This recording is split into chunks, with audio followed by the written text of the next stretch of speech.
अस्सलाम वालेकुम students. Exercise 3.2 हम कर रहे हैं। एक्सरसाइज 3.2 का क्वेश्चन नंबर 5A तक हम कर चुके हैं और रिमेनिंग चैप्टर्स भी काफ़ी हमने किए हुए हैं। 4, 7, 6, 12, 10 इस तरह के आपको प्लेलिस्ट चैनल पर आसानी से मिल जाएगी। अच्छा, अब क्वेश्चन नंबर 5B को देखते हैं कि इसमें हमें क्या करना है। क्वेश्चन नंबर 5B है, ये एरोज हैं, पहले तो मैंने करेक्ट कर लूँ फिर ठीक है। अब देखें भाई, 5B में कह रहे हैं कि आपके पास दो वेक्टर्स हैं A एंड B। वेक्टर्स क्या होते हैं वो तो मैं स्टार्ट में बता ही चुकी हूँ। अब इन दो वेक्टर के आपने ये चार पार्ट्स जो है वो करने हैं, मालूम करना है दो वेक्टर को इसी चार पार्ट्स के तरीके से। अब कैसे करना है देखें। पहला जो पार्ट है, अगर मैं इसको चूज करूं और पहला पार्ट सॉल्व करने की कोशिश की जाए तो पहला पार्ट है A का यूनिट वेक्टर। अच्छा, अगर यूनिट वेक्टर अगर हमें मालूम करना है ना, तो स्टूडेंट्स ये बात याद रखिएगा कि यूनिट वेक्टर निकालने का सिर्फ और सिर्फ एक ही तरीका है। जिसका भी यूनिट वेक्टर आपको मालूम करना हो, लाइक मुझे अभी ए का मालूम करना है, तो मैं क्या करूंगी, ए का वेक्टर नॉमिनेटर में और इसी वेक्टर का मैग्नीट्यूड डिनोमिनेटर में। ठीक है, और बस यूनिट वेक्टर मालूम हो जाएगा। हम पहले 3.1 में भी ऐसा कर चुके हैं, तो जल्दी से हम करते हैं। चलें, ए का मैग्नीट्यूड कैसे मालूम करेंगे। देखिए, सबसे पहले आपको ए का मैग्नीट्यूड मालूम करना होगा और इसका तरीका सिर्फ और सिर्फ एक ही है। अगर आप फॉर्मूला लिखना चाहें तो लिख लें कि आपको A square plus B square plus C square करना होगा। अब प्रॉब्लम ये है कि A square plus B square C square है क्या। देखिए, ये ए है, आई वाला, जे वाला बी है और के वाला सी है। तो आपने बस इनके मेंबर्स को जो है यहाँ पुट करना है और सॉल्व करना है। ए वाला क्या आया था, 3 का स्क्वायर और प्लस -5 का स्क्वायर और फिर प्लस 2 का स्क्वायर। ठीक है, इन्हें अब आपने करना है सॉल्व। बहुत इजीली तरीके से सॉल्व हो जाएगा। क्या करना है, बस सबके स्क्वायर करने, 3 3 9, 25 एंड 4। ठीक है, और फिर आप इनका सम कर लें। इनका सम आएगा आपके पास, सम क्या आएगा, स्क्वायर रूट 38। सॉरी, आपको नजर नहीं आ रहा। अब ठीक है, सम आया है स्क्वायर रूट 38। ठीक है, अब आपने यूनिट वेक्टर के लिए मैग्नीट्यूड मालूम कर लिया है, तो अब आप डायरेक्टली इस फॉर्मूला में पुट करके यूनिट वेक्टर मालूम कर सकते हैं। लाइक ए वेक्टर जो कि ये पूरी वैल्यू है, आप इसको प्लेस कर दें 3i cap plus, sorry minus है ये, -5j cap plus 2k cap and then ये स्क्वायर रूट 38 आप इस तरह लिख दें।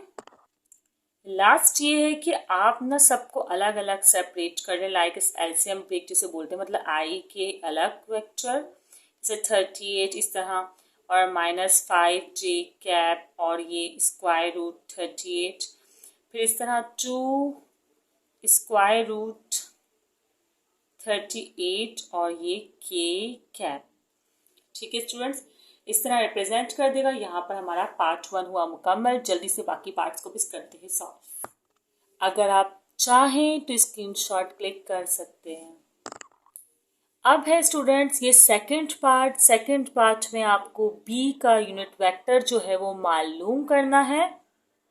तो एक मिनट मैं लिख के दिखा दूं पहले आपको। ये रहा सेकंड पार्ट, बी का यूनिट वेक्टर बिल्कुल सेम इस तरीके का होगा। तो आप मेरे साथ सॉल्व करें, ऐसा करें सॉल्व। आप लोग भी एक पेपर पे लेकर जो है ना इसको सॉल्व कीजिए साथ में।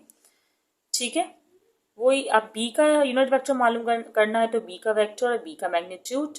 अब बी के मैग्नीट्यूड के लिए भी मैं फॉर्मूला नहीं लिख रही हूँ, मैं डायरेक्टली कर रही हूँ। आप लोग भी डायरेक्टली कर लीजिएगा। ये माइनस है, माइनस वाला है, तो -1 ये सही से बना नहीं पाई मैं शायद। -1 का स्क्वायर प्लस, खैर यहाँ पर तो फर्क नहीं पड़ेगा, लेकिन जब आप बी का वेक्टर रख रहे होंगे तो साइन का काफ़ी फर्क पड़ता है। -2 का स्क्वायर और प्लस 3 का स्क्वायर। ठीक है, अच्छा अब आंसर क्या आया, 1 का स्क्वायर तो 1 ही होगा, 2 का स्क्वायर 4 होगा, 3 का स्क्वायर 9 होगा।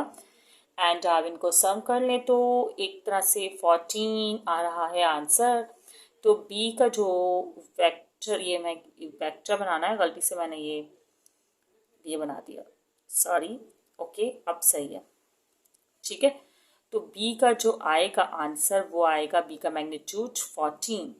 स्क्वायर रूट में भी यही रहेगा तकरीबन। तो आपने बस अब लास्ट रिप्रेजेंट करना है बी का वेक्टर और डिनोमिनेटर में बी वेक्टर का ही मैग्नीट्यूड।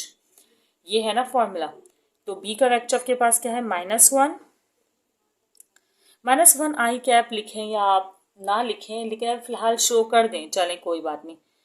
आई कैप और डिवाइड में यहाँ पर स्क्वायर रूट 14। अलग अलग मैं डायरेक्ट लिख रही हूँ, आप लोग पहले ऐसे लिखिएगा फिर ऐसे लिखिएगा। फिलहाल मैं आपको, ताकि आपका टाइम ज़ाया ना हो, इसलिए जल्दी कर रही हूँ। इस तरह मैं -2 लिखूँगी और जे कैप और स्क्वायर रूट 14, फिर क्या है +3k cap and square root 14। तो यहाँ पर हमने सेकंड पार्ट कर लिया। इसे मैंने थोड़ा शॉर्ट में करवाया है, आप इसकी मदद से यही स्टेप्स प्रॉपर जो है ना बी पार्ट के लिए इस्तेमाल कर लीजिएगा। ठीक है स्टूडेंट्स। देखिए स्टूडेंट्स, वैसे तो हमें करना था पार्ट 3, लेकिन मैं पहले करवा रही हूँ पार्ट 4। इसकी वजह यह है कि भाई पार्ट 3 में इस माइनस के साइन की जगह प्लस है और बाकी सेम है, तो नेगेटिव के साइन वाला ज़्यादा कंफ्यूज करता है स्टूडेंट्स को। तो मैंने सोचा कि मैं ये वाला क्वेश्चन आप लोग को करवाऊँ। अब आपको a माइनस बी वेक्टर का मैग्नीट्यूड मालूम करना है। तो इसका मतलब ये हुआ कि पहले आपको a vector minus B vector की वैल्यू तो पता हो। तो अब मैं यही कर रही हूँ, a vector minus B vector की जो है वैल्यू लिख रही हूँ। a वेक्टर की वैल्यू आपके सामने जो है वो क्या है, 3i cap -5j cap +2k cap. ठीक है, अब साइन माइनस का एंड देन आप ब्रैकेट अप्लाई करें और फिर क्या है -i cap -2j cap +3k cap, यही वैल्यू है। अब आपने क्या करना है कि इनको सॉल्व करना। आपको पता है कि आप i को i से, j को j से और k को k से माइनस कर सकते हैं, लेकिन सबसे पहले आपको ब्रैकेट सॉल्व करना होगा।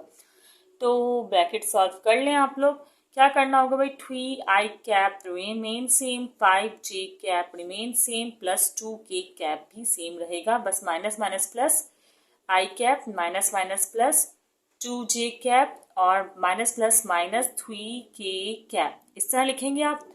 और फिर इसका फाइनल आंसर जो है क्या होगा, मतलब i को i से सॉल्व करें तो 3i और प्लस का i तो मतलब 4i कैप और माइनस का 5j प्लस का 2j तो मतलब माइनस का 3j cap and then minus का k कैप। ओके, तो यहाँ तक तो आपने कर लिया। ये बहुत सिंपल तरीके से हुआ अभी यहाँ पर। अब लास्ट स्टेप आपको क्या करना है, इसी पे आपने मैग्नीट्यूड अप्लाई करना है। तो भाई आप फॉर्मूला भी लिख सकते हैं। चलो मैं लिख देती हूँ फॉर्मूला ना। फॉर्मूला बनेगा भाई a² plus b² plus c²। इसका मतलब ये हुआ कि कोफिशिएंट्स लेने हैं आपको i j k के, तो आप जल्दी से कोफिशिएंट्स को पुट कर सकते हैं। ओके ठीक है, तो a का कोफिशिएंट है 4 का स्क्वायर -3 का स्क्वायर एंड प्लस -1 का स्क्वायर। ठीक है, एंड अब सॉल्व कर लेते हैं।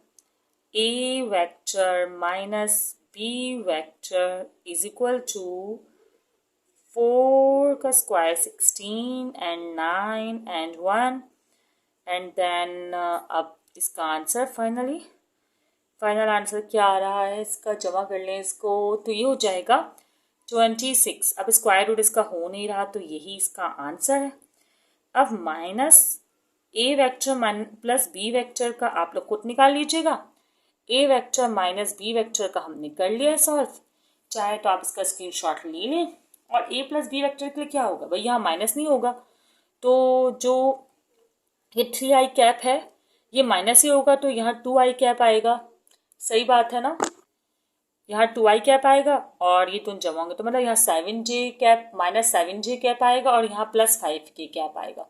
फिर आपको इनका स्क्वायर करना होगा, सम करना होगा, आंसर। अब मैंने इतना तो बता दिया, आप कर लीजिएगा इसको।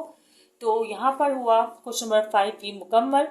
अब नेक्स्ट वीडियो में हम कवर करेंगे इसके रिमेनिंग क्वेश्चंस को। आप लोग वो वीडियोस भी ज़रूर देख लीजिएगा और अगर वीडियो पसंद आई हो तो लाइक कर दीजिएगा, दोस्तों को भी ज़रूर शेयर कीजिएगा। दुआ में याद रखिएगा। अल्लाह हाफिज़।